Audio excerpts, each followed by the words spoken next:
राधे राधे प्रिय दर्शकों। शिवांश 8 साल का बच्चा हॉल में बैठा टीवी देख रहा था।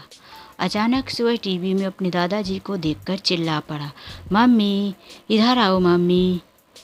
श्रद्धा किचन में काम कर रही थी। किचन से ही बोली, अरे क्यों चिल्ला रहे हो? आओ मम्मी, टीवी में दादाजी दिख रहे हैं। श्रद्धा हॉल में आई। उसने भी टीवी में देखा कि उसके ससुर दिख रहे थे। वह अपने पति को आवाज़ देते हुए बोली, अरे ज़रा इधर आओ तो देखो तुम्हारे पिताजी टीवी में कैसे आने लगे। संजय भी वहाँ पर आ गया। उसने कहा, अरे यह तो होटल का दिखा रहा है, यहाँ से आधा किलोमीटर की दूरी पर है और आज इस होटल का उद्घाटन जो होना है, लेकिन वहाँ पिताजी क्या कर रहे हैं? श्रद्धा ने कहा, जरूर तुम्हारे पिताजी ने कुछ ऐसा कांड किया होगा जिससे वो बहुत बुरी तरह फंसे हैं और उन्हें टीवी में दिखाया जा रहा है। तभी लाइट चली जाती है। संजय कहता है, अरे अब कैसे देख पाएंगे कि आखिर वहाँ पिताजी क्या कर रहे हैं? मैं होटल जाकर पता लगा के आता हूँ कि वहाँ पिताजी कैसे पहुँचे। श्रद्धा कहती है, जा तो रहे हो, लेकिन देखो तुम्हारे पिताजी ने कोई भी कांड किया हो, कैसे भी फंसा हो, उससे हमारा कोई लेना देना नहीं है।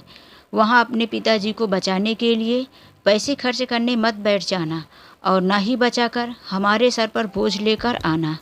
हाँ हाँ श्रद्धा, मैं पागल थोड़ी न हूँ कि मुसीबत अपने सर लेकर आऊँगा। यह कहकर वहाँ से संजय चला गया। संजय जब होटल के गेट पर पहुँचा तो देखा काफ़ी भीड़ लगी थी। लोगों का तांता लगा हुआ था आने जाने में। उसने वॉचमैन से पूछा, अरे इस होटल में आज इतना भीड़ भाड़ क्यों है? वॉचमैन ने बताया कि यहाँ पर प्रदीप शुक्ला मोटिवेशनल स्पीकर देने के लिए आए हुए हैं और ये जो सारी जनता है उनसे ही मिलने के लिए यहाँ पर आई है। संजय के कानों पर विश्वास नहीं हुआ। उसने एक बार फिर से पूछा, क्या नाम बताया आपने? संजय के दोबारा पूछने पर वॉचमैन संजय को सर से पैर तक देखा और फिर गुर्राकर बोला, प्रदीप शुक्ला। संजय अपनी मन की तसल्ली के लिए, होंगे कोई प्रदीप शुक्ला। कहाँ मेरा बाप, कहीं रोड के किनारे बैठकर भीख मांग रहा होगा। संजय भी होटल के अंदर चला गया। लोगों की भीड़ में सामने खड़ा हुआ। स्टेज में उसने कुछ ही देर के बाद देखा और जो देखा कि उसकी आंखें फटी की फटी रह गई। सामने उसके पिताजी साफ सुथरे और महंगे कपड़े पहने हुए, दोनों साइड में दो लोग। यह देखकर वह आश्चर्यचकित रह गया। कुछ ही टाइम के बाद उसके पिताजी स्पीकर के सामने आ गए और मोटिवेशनल स्पीच देने लगे। क्या बोल रहे थे! जितनी बातें बोलते थे उतनी लोगों की तालियां गूंजती थी। किसी सेलिब्रिटी से कम नहीं लग रहे थे उसके पिताजी। वह तो इतना शर्मिंदा हुआ कि कहीं मेरे पिताजी इस भीड़ में खड़े हुए मुझे देख तो नहीं लेंगे। वह पीछे की तरफ सरकने लगा और सरकते सरकते गेट तक आया। जब वह घर पहुंचा तो बुरी तरह से हाँफ रहा था।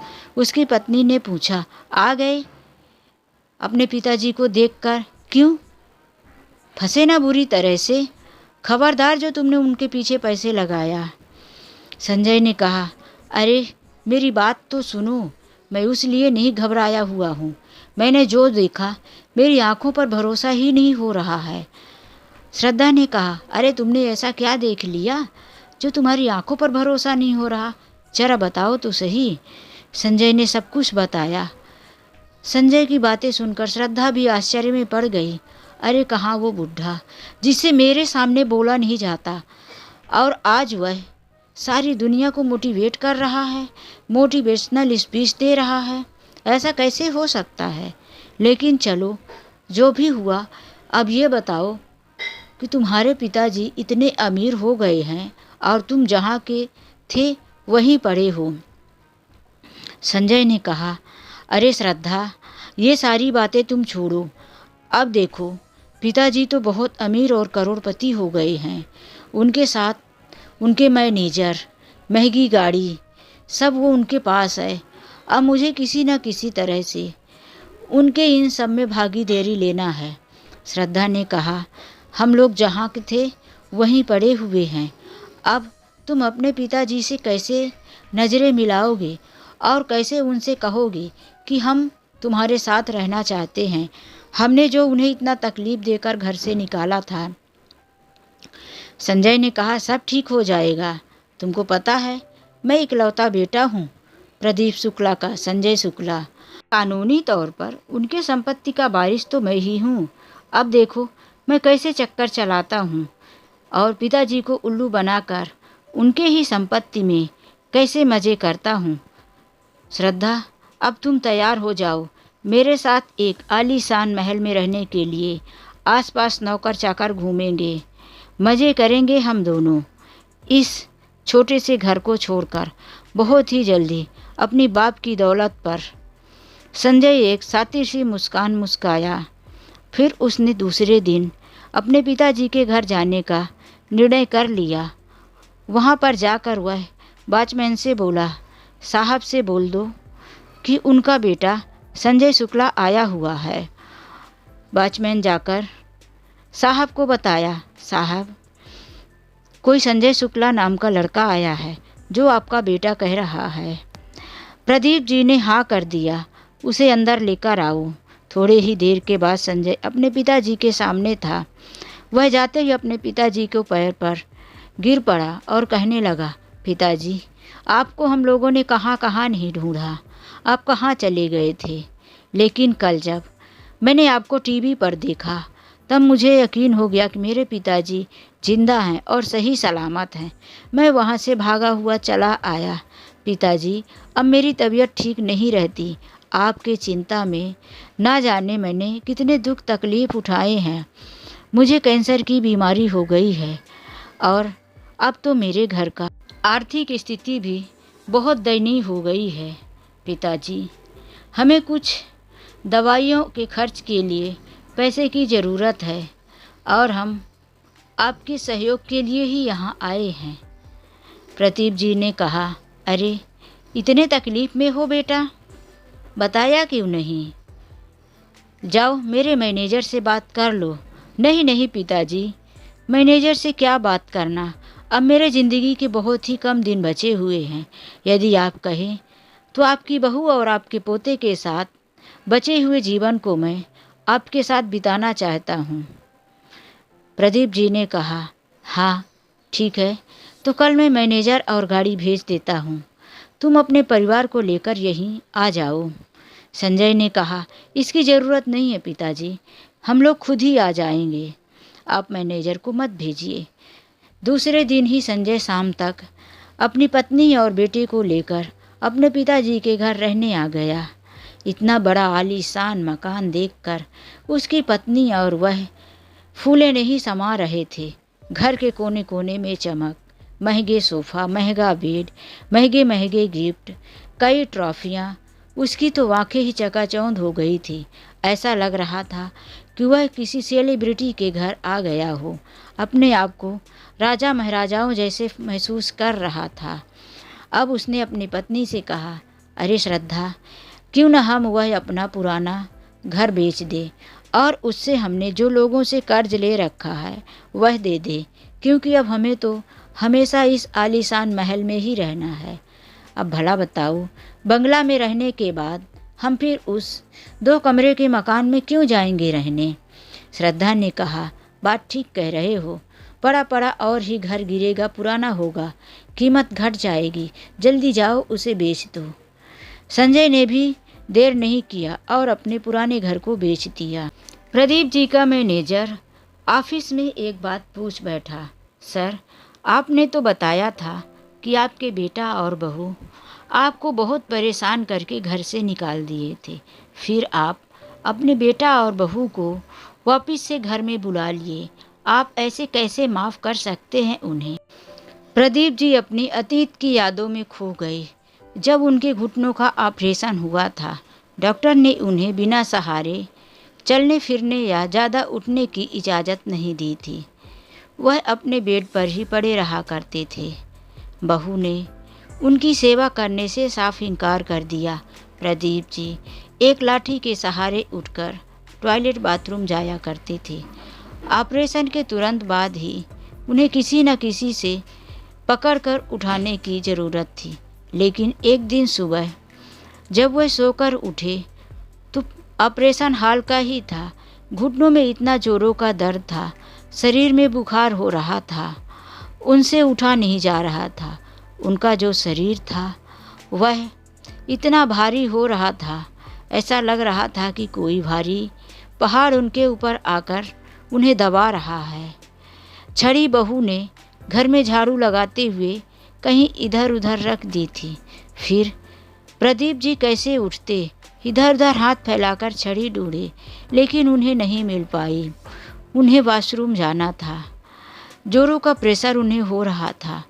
वह आवाज़ें दे रहे थे, बहू, संजय, शिवांश, कोई तो मेरी बात सुनो, मुझे उठाओ, मुझे लेकर चलो बाथरूम तक।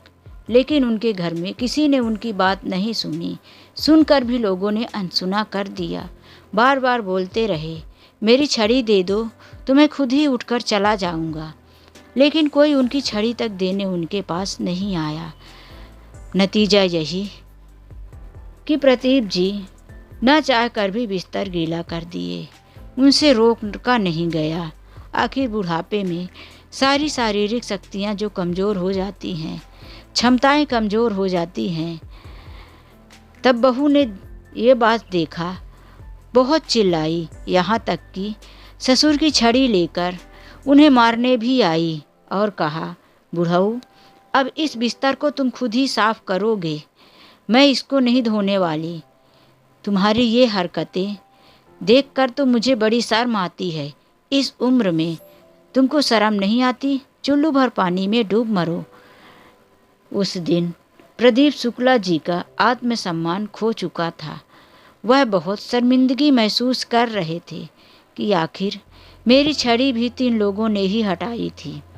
किसी तरह से अपनी छड़ी के सहारे पूरे बिस्तर को प्रदीप जी ने साफ किया और बहुत रोए। इतने में भी उनकी बहू श्रद्धा का जी नहीं भरा। वह खड़े खड़े किचन में बर्तन धोने का काम दे दिया करती थी। एक पैरों के सहारे खड़े होकर प्रदीप जी बर्तन धोते, दूसरे पैर को इधर से उधर हल्के हल्के से रखते। ऑपरेशन की वजह से डॉक्टर ने उस पैर में ज़्यादा वजन देने के लिए मना किया था और यहाँ तक कि घर में पोछा झाड़ू भी करवाती, सुबह शाम की सब्जियां साफ करवाती। प्रदीप जी को एक नौकर की तरह काम दे दिया करती थी। अपने बेटे शिवांश को स्कूल छोड़ने और लेने जाने का भी काम देती थी। वह तो अपने सहेलियों के साथ गपसड़ाके लगाती या कि घर से बाहर निकल जाती कई कई घंटों के लिए। प्रदीप जी अपनी इस जिंदगी से बहुत परेशान थे। एक दिन बारिश शुरू हो रही थी, तभी श्रद्धा आवाज़ देती है, अरे कहाँ मर गए? जाओ तो छत से कपड़े उठाकर लाओ। जाओ बाबूजी, जल्दी करो। बहू, मुझे जोरों से बुखार चढ़ी है। एक बूंद पानी का शरीर में गिरा तो कांपने लगूंगा। बहुत ठंडी लग रही है। चद्दर से निकलने का मन नहीं कर रहा है। अरे खाने के लिए तो दिन भर 4 बार खाते हो और काम करने के लिए कह दिया जाए तो बुखार का बहाना लगा लेती हो। इस उम्र में तो बुखार और सर्दी का होना नॉर्मल सी बात है। बूढ़े हो गए हो तो बीमारी तो लगी ही रहेगी ना। इसका क्या मतलब कि घर का काम नहीं करोगे? और वहीं संजय, वह भी यही कहता, बाबूजी घर का काम नहीं करोगे तो बैठकर कौन खिलाएगा?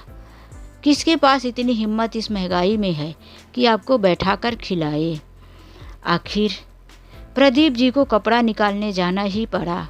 वह किसी तरह से कांपते हुए चद्दर में अपने शरीर को लपेटे हुए छत पर गए और जैसे ही कपड़े निकालने लगे, उनकी बहू ने उन्हें धक्का दे दिया कि यह बुढ़ा यहाँ से गिरकर मर जाए ताकि मेरी मुसीबत छूट जाए। लेकिन बारिश होने की वजह से नीचे गीला गीला सा हो गया था। जब ही प्रदीप जी ऊपर से गिरे तो पहले बीच के एक छपरे में आए, उसके बाद आंगन में आकर वह सरकने जैसा गिरे और सरक कर दूर फिसल गए। उनके सिर और पीठ में चोट तो आई थी, लेकिन वह मर नहीं पाए। वह बताते बताते आंखों में आंसू आ गया। कहने लगे, भगवान के घर भी मेरे लिए जगह नहीं थी। शायद मुझे और दुख देखने थे, इसीलिए मैं मर गया होता उसी दिन, तो मेरे इस जीवन से मुझे छुटकारा मिल गया होता। उनकी बातें सुनकर मैनेजर की भी आंखों में आंसू आ गए। वह कहने लगा, साहब, फिर आप ऐसे दुष्ट लड़के और बहू को क्यों अपने साथ रखे हो? प्रदीप जी ने कहा, देखते जाओ आगे आगे क्या होता है। प्रदीप जी घर में गए। बहू को आराम से सोफे पर बैठकर अंगूर खाता हुआ देख बोले, बहू, आज मेरे घर पर 100 लोगों का खाना बनेगा। श्रद्धा ससुर की तरफ देखकर हल्की सी मुस्काई। हाँ तो ठीक है ना पिताजी। उसको यह लगा कि घर में खाना बनाने वाले नौकर चाकर तो हैं ही, 100 लोगों का बने या 200 लोगों का बने, मुझे क्या फ़र्क पड़ता है। लेकिन जब प्रदीप जी ने कहा तो खाना तुम्हें ही बनाना पड़ेगा। खाना बनाने वाली आज छुट्टी लेकर कहीं चली गई है। श्रद्धा यह बात सुनी, सोफे से उठकर खड़ी हो गई। उसकी आंखें फटी रह गई, मुंह खुला रह गया। 100 लोगों का खाना मैं अकेले बनाऊंगी? हाँ, तुम बनाओगी। अरे मैं कैसे बनाऊंगी? संजय भी वहाँ आ गया। उसने कहा, बाबूजी, 100 लोगों का खाना श्रद्धा कैसे बनाएगी?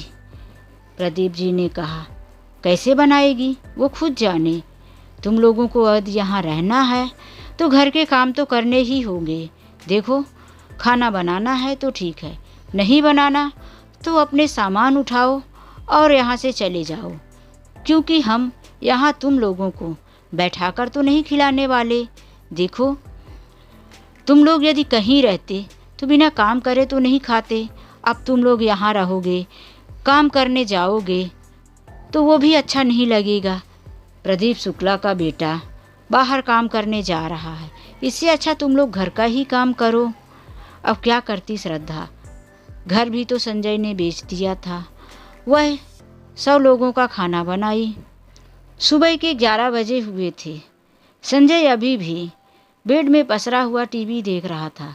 प्रदीप जी ने कहा, संजय, तुम जाओ गार्डन की सफाई कर दो। आज माली नहीं आया है, तुमको ही पौधों में पानी देना है और वहाँ के पत्ते वगैरह सब झाड़ू से साफ करने हैं। संजय ने कहा, पिताजी, मैं कैसे करूँगा ये सब? अरे क्यों नहीं कर सकते? भगवान ने हाथ पैर दिया है। और अपने घर में रहते थे तो क्या काम नहीं करते थे? ऐसे ही बैठे बैठे बेड में पड़े पड़े खाना मिल जाता था। काम नहीं करना है तो अपना परिवार ले लो, यहाँ से चले जाओ। मैं अपना काम अपने नौकर चाकर से करवा लूँगा। संजय ने सोचा, हमने घर तो बेच ही दिया है, अब हम यहाँ से जाएंगे भी तो कहाँ फुटपाथ पे पड़े रहेंगे। हमारे पास तो पैसे भी नहीं हैं। हमने जिसका जिसका कर्ज लिया था घर बेचकर चुका दिया, इसी आशा में कि अब हम अपने पिताजी के घर में ऐश आराम से जो रहने जा रहे हैं। संजय चला गया गार्डन की सफाई करने। श्रद्धा सोच रही थी, ना जाने कौन सी घड़ी थी कि मैं यहाँ आ गई। कम से कम अपने घर में 3 लोगों का खाना बनाकर चैन से रहती थी और यहाँ 100 लोगों का खाना। 2 दिन बीते ही थे। प्रदीप जी ने कहा, बहू, आज सवेरे से खाना बनाने में लग जाओ। आज भी 100-150 लोगों का खाना बनाना है, क्योंकि झोपड़पट्टी के लोगों को हमने अपने घर पर ही खाने को बुला लिया है। और उसके बाद तुम्हें बर्तन भी साफ़ करने हैं, क्योंकि आज बर्तन साफ़ करने वाली को भी हमने छुट्टी दे दिया है। श्रद्धा तो इतनी बातें सुनकर बिल्कुल पागल सी हो गई। अरे 100-150 लोगों का खाना, उसके बाद इतने लोगों का बर्तन, कैसे होगा? मैं ये सब कैसे कर पाऊँगी? वह जवाब ना दे पाई और चुपचाप किचन में जाकर रोने लगी। तभी उसका पति संजय भी वहाँ पहुँचा। वह संजय से कहने लगी, यहाँ से चलो, मैं यहाँ नहीं रह सकती। इतने सारे काम तुम्हारे पिताजी हमसे और तुमसे बदला लेने के लिए ही यहाँ बुलाया है, और ये वही सारा काम बदला लेने के लिए ही करवा रहे हैं। संजय ने कहा, श्रद्धा, कुछ दिन के लिए तुम संभाल लो। मैं पिताजी से अपनी बीमारी के बहाने पैसे निकालता हूँ और फिर हम यहाँ से ढेर सारे पैसे लेकर चले जाएंगे। किसी किराए के मकान में रहेंगे, फिर ऐश करेंगे। कुछ दिनों की तो बात है। देखो कैसे मैं अपनी बीमारी के बहाने उन्हें उल्लू बनाता हूँ और आज से ही पैसे निकालने की कोशिश करता हूँ। श्रद्धा ने भी मन मारकर किचन में काम करना शुरू कर दिया। संजय पिताजी के पास जाकर कहने लगा, पिताजी वो मैंने कुछ ज़रूरी टेस्ट करवाए हैं और टेस्ट बहुत महंगे हैं, पैसे की ज़रूरत है। हाँ हाँ, पैसे तो मिल जाएंगे, लेकिन बाहर जो झोपड़पट्टी के लोग आए हुए हैं, तुम जाओ मैनेजर के साथ मिलकर उनके बैठने उठने की व्यवस्था करो, उन्हें पानी पिलाओ, उन्हें किसी चीज़ की तकलीफ़ नहीं होनी चाहिए। संजय ने कहा, पिताजी इधर आपका बेटा बीमार है और उधर आप बस्ती वालों की व्यवस्था की बातें कर रहे हैं, उनके तकलीफ़ के बारे में सोच रहे हैं। आप अपने बेटे की तकलीफ़ के बारे में सोच नहीं रहे। क्या आपको अपने बेटे की जरा भी चिंता नहीं है? इतनी बातें सुनकर प्रदीप जी ने कहा, बेटा मैं भी एक दिन किसी का बाप हुआ करता था, मुझे भी तकलीफ़ थी, लेकिन मेरे तकलीफ़ के बारे में किसी को कोई फ़र्क नहीं पड़ता था। मेरे भी घुटनों का ऑपरेशन हुआ था। जब तुम एक बूढ़े पिता का तकलीफ़ नहीं समझ सकते तो तुम तो जवान हो, तुम्हें कोई बीमारी नहीं है, तुम मुझसे बीमारी का बहाना लगाकर पैसे ऐंठना चाहते हो। तुमको क्या लगता था कि तुमने मेरी खबर नहीं रखी? लेकिन बेटा मैं तुम्हारा बाप हूँ। घर से मैं निकल गया था, लेकिन मैं तुम्हारे एक एक पल का ख्याल रखता था। एक एक पल बिताए हुए समय को मैं जानता था कि तुम कहाँ हो, क्या कर रहे हो। मुझे सारी खबर थी तुम्हारी। अब इससे ज़्यादा झूठ मत बोलो, तुम्हें कोई बीमारी नहीं है। तुम यहाँ मेरे पास सिर्फ पैसों की लालच में आए हो। संजय इतनी बातें सुनकर हक्का बक्का रह गया। फिर उसने अपने पिताजी से पूछा, पिताजी कोई बात नहीं, आप मेरी खबर रखते थे, मैं नहीं रखता था, लेकिन आप ये बताइए आप इतना जल्दी इतने अमीर कैसे हो गए? प्रदीप जी ने कहा, जब तुम्हारी पत्नी उस दिन मुझे छत से धक्का दी थी, उसके बाद मैं घंटों वहीं कीचड़ में पड़ा रहा। तुम्हारी पत्नी और तुम मुझे देखने भी नहीं आए कि छत से गिरने के बाद मैं मर गया या जिंदा हूँ। बारिश होती रही, मैं वहाँ से उठ नहीं पाया और जब मुझे होश आया तो मैं भीगा और कीचड़ से लथपथ था। फिर मैं ये सोच लिया था कि अब मैं इस घर में नहीं रहूँगा। मैं वहाँ से उठकर चला गया और अपने कीचड़ धोया, साफ़ किया। इसके बाद मैं उन्हीं गीले कपड़ों में स्टेशन के किनारे बैठकर अपने जीवन की कहानी रो रो कर लोगों को सुना रहा था। किसी ने मेरी बातें अपने मोबाइल में रिकॉर्ड करके यूट्यूब में डाल दिया और वह वीडियो यूट्यूब में वायरल हो गई। उसी दिन से लोगों की मिलने की भीड़ मेरे पास लगी रहती थी। मेरे पास पैसे आने लगे। एक दिन मैंने भी अपना चैनल बनाया। मेरा चैनल देखते ही लोगों ने इस तरह से सब्सक्राइब किया कि 2 दिन के अंदर ही मेरे 10 मिलियन सब्सक्राइबर हो गए और मुझे कुछ ही दिनों के बाद इतने पैसे मिलने लगे कि मैंने ये मकान खरीद लिया और मैं लोगों को मोटिवेशनल बातें सिखाता रहा। मुझे बड़े बड़े प्रोग्राम उद्घाटन के लिए बुलाया जाने लगा। लेकिन जो तुम और तुम्हारी पत्नी ने मुझे सज़ा दिया है, मेरी पत्नी के जाने के बाद जो कष्ट दिया है, वह मैं सारी उम्र नहीं भूल सकता और ना ही तुम्हें और तुम्हारी पत्नी को कभी माफ़ कर सकता। तुम दोनों को यहाँ रहना है तो ठीक है, नहीं रहना तो मैं कोई ज़बरदस्ती भी नहीं कर सकता, तुम्हारी मर्जी। यदि यहाँ रहोगे तुम्हें वो घर के सारे काम करने होंगे जो मेरे नौकर चाकर किया करते थे। संजय अपने पिताजी की बातें सुनकर बहुत ज़्यादा ग्लानि फील कर रहा था, लेकिन वह बीते हुए समय को सुधार तो नहीं सकता था। आज जब वह कमरे में गया, श्रद्धा को बुखार चढ़ी हुई थी। पूरा दिन घर का काम करके वह थक सी गई थी। बारिश शुरू होने वाली थी। प्रदीप जी ने आवाज़ दिया, बहू छत से कपड़े उठाकर लाओ। श्रद्धा ने कहा, पिताजी किसी नौकर चाकर को भेज दीजिए, मेरी तबीयत खराब है, बहुत बुखार चढ़ा हुआ है, पानी का एक बूंद भी शरीर में पड़ेगा तो कपकपा जाऊंगी। प्रदीप जी ने कहा, कोई नहीं है, तुम्हें ही जाना पड़ेगा। श्रद्धा छत में कपड़े निकाल रही थी, तभी संजय को छत से गिरने की धम से आवाज़ सुनाई दी। उसे लगा कि मेरे पिताजी ने अपना बदला ले लिया, मेरी पत्नी को छत से धक्का दे दिया। वह बहुत घबराया हुआ था और छत में ऊपर गया, तभी देखा कि उसकी पत्नी हवा के झोंके और पानी की बारिश में कपड़े निकाल निकाल कर दूसरे हाथ में दबा रही थी। लेकिन गिरा कौन? वह इधर उधर देखने लगा कि उसका 8 साल का बेटा शिवांश, जो पहले से ही छत में खेल रहा था, वह किनारे था। उसकी पत्नी भी उसे नहीं देख पाई और वह छत से नीचे गिर गया था। वह दौड़ता हुआ नीचे आया, अपनी पत्नी को आवाज़ देता हुआ। शिवांश बेहोश पड़ा था।